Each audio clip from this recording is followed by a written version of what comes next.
ಕಟಕ ರಾಶಿ. ಕಟಕ ರಾಶಿಯವ್ರಿಗೆ ಹೇಗಪ್ಪ ಇದೆ ಅಂತಂದ್ರೆ, ಉಚ್ಚ ಸ್ಥಾನದಲ್ಲಿ ಗುರುಗ್ರಹ ಇದ್ದಾನೆ ಕಟಕ ರಾಶಿಯವರಿಗೆ. ನಿಮ್ಗೆ ನಿಮ್ಮದೇ ಇದರಲ್ಲಿ ಗುರುಗ್ರಹ, ಶುಕ್ರ, ಬುಧ, ಮೂರು ಗ್ರಹಗಳು ನಿಮ್ಮ ರಾಶಿಯಲ್ಲೇ ಇರೋದ್ರಿಂದ ಹೇಗಪ್ಪ ಇದೆ ಅಂದ್ರೆ, ಒಂದು ಶುಭನೂ ಇದೆ, ಒಂದು ಅಶುಭನೂ ಇದೆ. ಯಾಕೆಂದ್ರೆ 12ನೇ ಮನೆ ಅಧಿಪತಿ, 3ನೇ ಮನೆ ಅಧಿಪತಿನೂ ಬುಧ ಗ್ರಹ ನಿಮ್ ರಾಶಿಯಲ್ಲೇ ಇರೋದ್ರಿಂದ ಒಳ್ಳೇದು ನಡೀತಾ ಇರುತ್ತೆ.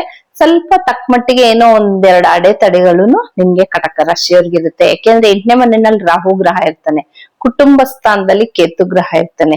ಸ್ವಲ್ಪ ಒಂದ್ ಅರ್ಧ ಮಟ್ಟಿಗೆ ಒಳ್ಳೇದಿರುತ್ತೆ, ಒಂದ್ ಅರ್ಧ ಮಟ್ಟಿಗೆ ಕೆಟ್ಟದಿರುತ್ತೆ. ಯಾರಿಗೆ ಕೇತು ದಶೆ, ರಾಹು ದಶೆ ನಡೀತಾ ಇರುತ್ತೆ ಅಂತವ್ರಿಗೆ ಸ್ವಲ್ಪ ಅಶುಭ ಫಲಗಳು ಜಾಸ್ತಿ ಇರುತ್ತೆ ಅಂತಾನೆ ಹೇಳ್ಬೋದು. ಇನ್ನು ಗುರು ದಶ, ಶುಕ್ರ ಇಂಥದೆಲ್ಲ ದಶಗಳು ನಡೀತಾ ಇರೋರಿಗೆ ತುಂಬಾ ಚೆನ್ನಾಗಿರುತ್ತೆ ಟೈಮು. ನಿಮ್ಗೆ ಯಾವ್ದೇ ರೀತಿ ಹಣಕಾಸಿನ ತೊಂದರೆ ಇರೋದಿಲ್ಲ ನಿಮ್ಗೆ. ಯಾಕೆಂದ್ರೆ 2ನೇ ಮನೆಯಲ್ಲಿ ಕೇತು ಗ್ರಹ ಇದ್ರೂನು ಕೂಡ ನಿಮ್ ದಶಾಭುಕ್ತಿಗಳು ಚೆನ್ನಾಗಿತ್ತು ಅಂತಂದ್ರೆ ನಿಮ್ಗೆ ಯಾವ್ದೇ ರೀತಿ ಹಣಕಾಸಿನಲ್ಲಿ ತೊಂದರೆ ಇರೋದಿಲ್ಲ. ಅದ್ರಲ್ಲಿ 9ನೇ ಮನೆಯಲ್ಲಿ ಶನಿ ಗ್ರಹ ಇರ್ತಾನೆ.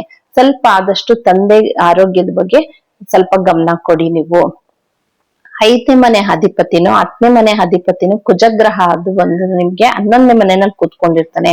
ಯಾರೆಲ್ಲ ಮನೇನ ಒಂದು ರಿಪೇರಿ ಮಾಡಿಸೋಂಥದ್ದು ಅಥವಾ ಒಂದು ಹೊಸ ಮನೆಗೆ ಹೋಗ್ಬೇಕು ಅಂತಿರ್ತೀರಾ ನೀವು, ಇಲ್ಲ ಒಂದೇನೋ ಜಾಗ ತಗೋಬೇಕು ಅಂತಿರ್ತೀರಾ, ಇದು ಒಳ್ಳೆ ಟೈಮು ಅಂತಾನೆ ಹೇಳ್ಬೋದು. ಯಾಕೆಂದ್ರೆ 11ನೇ ಲಾಭ ಸ್ಥಾನದಲ್ಲಿ ಕುಜಗ್ರಹ ಕೂತ್ಕೊಂಡಾಗ ನೀವ್ ಅನ್ಕೊಂಡಿದ್ದೇನ್ ನಿರೀಕ್ಷೆ ಮಾಡಿರ್ತೀರೋ ಅದಕ್ಕಿಂತ ದುಪ್ಪಟ್ಟಾದಂಥದ್ದು ನಿಮ್ಗೆ ಜಾಗ ಸಿಗುವಂಥದ್ದು, ಏನೋ ಒಂದು ಲಾಭ ಆಗುವಂತದ್ದು ಇರುತ್ತೆ.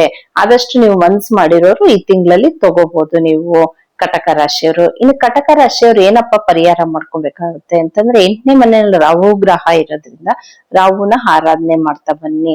ಆದಷ್ಟು ನೀವು ದುರ್ಗಿನ ಅಂದ್ರೆ ಶುಕ್ರವಾರದತ್ತು ರಾಹುಕಾಲದಲ್ಲಿ ಯಾವ್ದಾದ್ರು ಹೆಣ್ಣಿನ ದೇವಸ್ಥಾನಕ್ಕೆ ಹೋಗ್ತಾ ಬನ್ನಿ. ಹೆಣ್ಣು ದೇವಸ್ಥಾನಕ್ಕೆ ಹೋಗಿ ಸ್ವಲ್ಪ ಅರ್ಚನೆ ಮಾಡಿಸುವಂಥದ್ದು, ಒಂದು ಕುಂಕುಮ ಅರ್ಚನೆ ಮಾಡಿಸುವಂಥದ್ದು, ಇದನ್ನ ಮಾಡಿಸ್ತಾ ಬಂದ್ರೆ ನಿಮ್ಗೆ ಆದಷ್ಟು ರಾಹು ಪ್ರಭಾವ ಕಮ್ಮಿ ಆಗ್ತಾ ಬರುತ್ತೆ. ಇನ್ನ ಕಟಕ ರಾಶಿಯವರಿಗೆ ನಕ್ಷತ್ರಾಧಿಪತಿಗೆ ಅಥವಾ ನಿಮ್ ರಾಶಿಯಾಧಿಪತಿಗೆ ನಿಮ್ಮ ದಶಾ ಭುಕ್ತಿಗಳಿಗೆ ಅನುಗುಣವಾಗಿ ಯಾರಿಗಾದ್ರೂ ಬ್ರಾಸ್ಲೆಟ್ ಬೇಕಾದಲ್ಲಿ ಈ ಕೆಳಗಡೆ ಹೋಗ್ತಾ ಇದಾರಂತ ನಂಬರ್ಗೆ ಸಂಪರ್ಕಿಸಿ. ಇದಿಷ್ಟು ಬಂದು ಕಟಕ ರಾಶಿಯವರ ಮಾಸ ಭವಿಷ್ಯ.